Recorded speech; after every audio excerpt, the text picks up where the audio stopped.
Tunay bang hindi nabibili ng pera ang saya? Sabi nila, hindi nabibili ng pera ang saya. Pero ang tanong ko lang, sinong nagsabi niyan? Yung may pera o yung walang choice? OFW ka, diba? Halos buong taon kang malayo sa pamilya. Nagtatrabaho kahit may sakit. Kumakain kang mag-isa. Umiiyak sa gabi, pero may padala kinabukasan. Ano ang pakiramdam mo kapag nakakapagpadala ka? Diba? Masaya? Empleyado ka?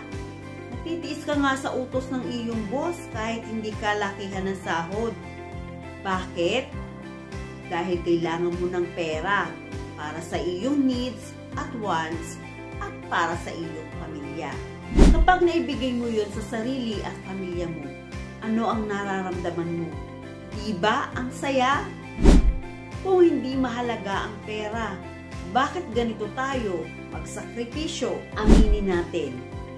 Pera ang nagbibigay access sa saya. Hindi siya ang saya mismo, pero siya ang daanan papunta ron.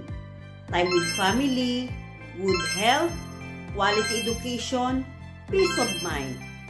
Hindi mo kailangan ng milyon para sumaya.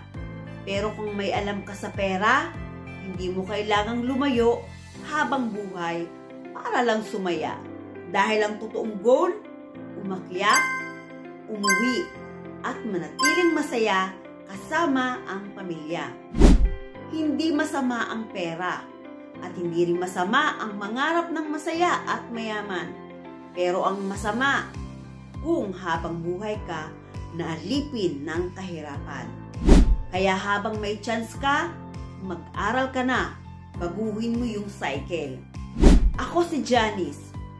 OFW rin ako, pero hindi habang buhay. Kasi natutunan ko kung paano gawing kakampi ang pera. At gusto ko, matutunan mo rin. Tara, usap tayo.